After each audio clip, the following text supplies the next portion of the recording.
Hello guys, welcome to study academy center institute. तो आज का हमारा टॉपिक है trigonometric ratios of some specific angles. ठीक है, तो हम लोगों को इसमें कुछ स्पेसिफिक एंगल्स के बारे में पढ़ना है जो ट्रिग्नोमेट्रिक रेशियोज रहते हैं उसके बारे में। तो वो क्या है, एक हमारे पास डायरेक्ट वैल्यू होती है मैं क्या है, पहले आपको वो वैल्यूज़ एक तरीके से डिराइव या कहाँ से आती है वो मैं आपको करके दिखाऊंगा। उसके बाद आपको मैं एक समराइज़ दे दूंगा कि हम लोगों को ये वैल्यूज़ यूज़ करनी है। उसके बाद हम लोग उससे रिलेटेड क्वेश्चंस बनाएंगे। ठीक है, इसके पहले के वीडियो में मैंने ट्रिग्नोमेट्रिक रेशियोज से रिलेटेड सारे टॉपिक कवर किए हुए हैं, जिसमें हमारा sine theta, cos theta, tan theta, cosec theta, cot theta और सेक थीटा, ये सब क्या होता है इसके बारे में। ठीक है, तो होप सो ये समझ सकता हूँ कि आप ट्रिग्नोमेट्रिक की जो सीरीज़ चल रही थी शुरू से लेकर अभी तक आपने उसको देख लिया होगा। तो हम लोग स्टार्ट करते हैं आज का अपना टॉपिक। तो आज हम लोग किस किस पर डिस्कशन करेंगे। आज हम लोग का जैसे डिस्कशन है, हम लोग को स्पेसिफिक रेशियोज ऑफ एंगल के बारे में डिस्कशन करना है। तो हम इसमें पढ़ेंगे अपना 45 डिग्री एंगल के बारे में, 60 डिग्री एंगल के बारे में, 30 डिग्री एंगल के बारे में, 90 डिग्री एंगल के बारे में और अपना 0 डिग्री। इट मीन्स कि हमारा जो रेंज रहेगा, जो एंगल को हम लोग पढ़ेंगे 0 से लेके 90 डिग्री के बीच में पढ़ेंगे। ठीक है, तो हम लोग इसमें पढ़ेंगे। तो आज के वीडियो में हमारा फोकस रहेगा 45 डिग्री पे। ठीक है ना, उसके बाद मैं छोटे से क्यों नहीं करवा रहा हूँ, क्योंकि देखो 0 और 90 को मैं एक साथ करवाऊँगा और 60 30 के भी पेयर को मैं एक साथ करवाऊँगा, क्योंकि ये इसी के साथ ही क्या होते हैं, डिराइव होते हैं। तो चलिए स्टार्ट करते हैं।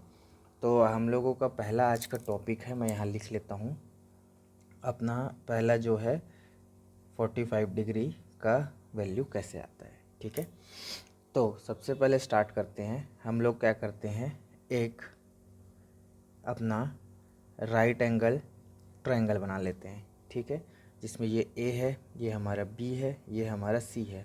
और राइट एंगल बनाने के साथ हम सपोज करते हैं कि हमारा एंगल सी जो है वो 45 डिग्री है and angle A is 45 degree. तो सबसे पहले हम लिख लेते हैं angle A is equal to angle C is equal to 45 degree. यही हमारा मेन गिवन या मेन इसी के थ्रू हम लोग करेंगे। तो अब ए सी का एंगल सी का अपोजिट या एंगल ए सी बी का अपोजिट हमारा होता है ए बी। सिमिलरली इसका एंगल ए का अपोजिट होता है बी सी। तो बोलने का मतलब A B is equal to B C हो जाता है। किसके वजह से, आपका यहाँ पे मैं लिख देता हूँ प्रॉपर्टीज़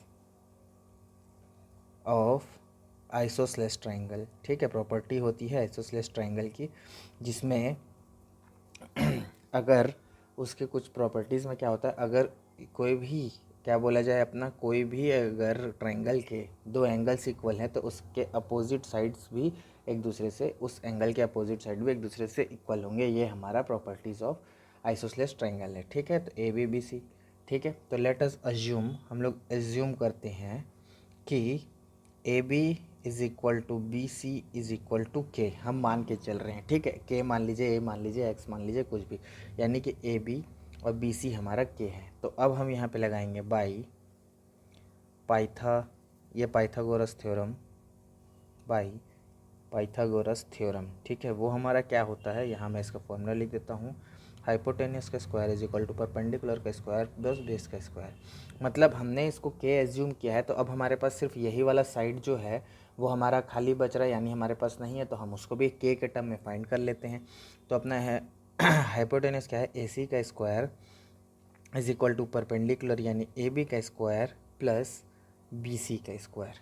ठीक है, तो ए सी का स्क्वायर निकालना है, इसको हमने के का स्क्वायर और इसको भी हमने के माना है, तो वो के का स्क्वायर हो जाएगा।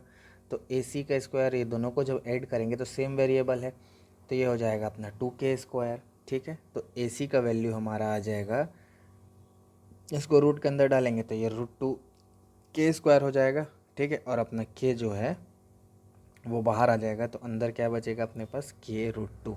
यानी ए सी के वैल्यू हम या तो √2k बोल लीजिए या k√2 बोल लीजिए।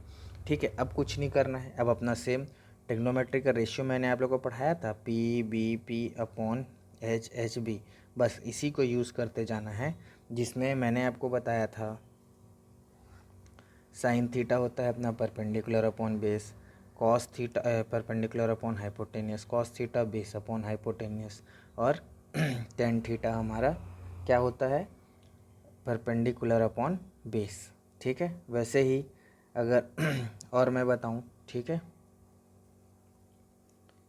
तो जैसे कि यहाँ पे लिख देता हूँ, ठीक है, ऊपर में थोड़ा सा साइड करके ताकि आपको पूरा टर्म दिखते रहे। तो ये हमारा कोसेक थीटा होता है,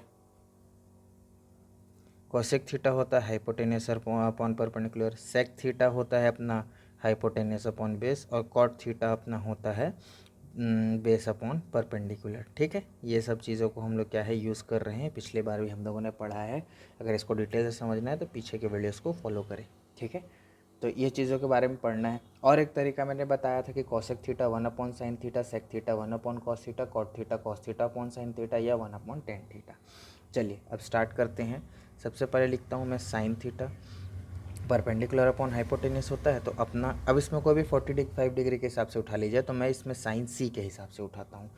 तो साइन सी, ठीक है, या इसको हम साइन 45 मान के चलते हैं, हम लोग एंगल सी के टर्म में चल रहे हैं। तो हमारा परपेंडिकुलर हो जाएगा ए बी, और अपना हाइपोटेनियस हो जाएगा क्या, ए सी। तो ए बी की वैल्यू अपनी के है, और किसका के √2 है अपने हाइपोटेनियस का वैल्यू। बस कुछ नहीं करना है, के से के कैंसिल किया हमने, तो साइन 45 डिग्री की वैल्यू आ गई हमारे पास 1/√2।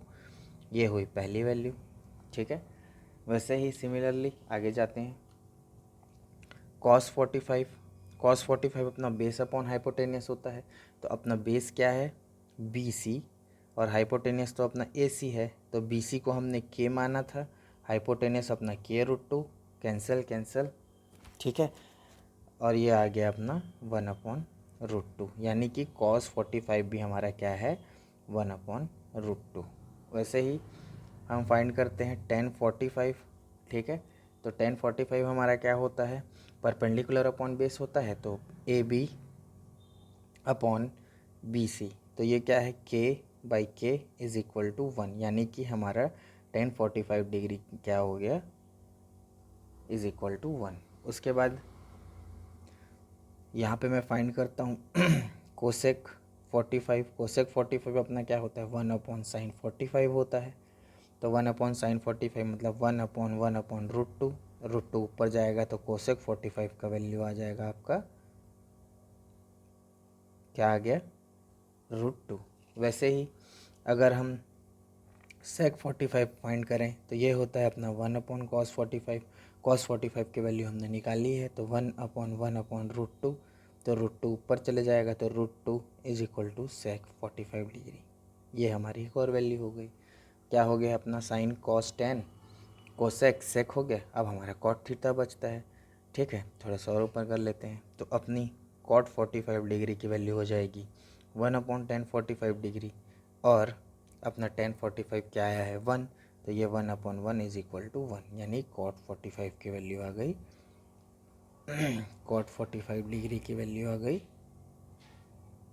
1।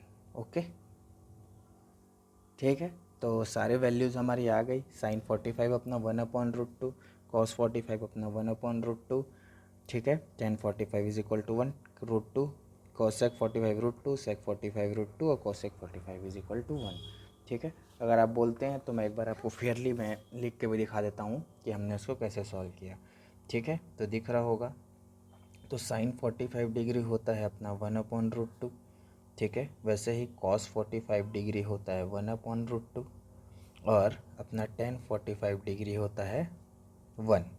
वैसे ही कोसेक 45 डिग्री आपका हो जाएगा √2, ठीक है। और सेक 45 डिग्री हो जाएगा हमारा √2, एंड लास्ट हमारा कॉट 45 हो जाएगा 1। तो ये हमारी सारी वैल्यूज़ है, ठीक है, रिलेटेड टू एंगल 45। इसको ध्यान रखना है, ठीक है। तो आज के लिए होप सो सफिशिएंट होगा। मिलते हैं हम लोग नेक्स्ट वीडियो में नेक्स्ट टॉपिक के साथ। तब तक के लिए थैंक यू। मेरे चैनल को सब्सक्राइब कर दीजिए, शेयर कर दीजिए और लाइक कर दीजिए।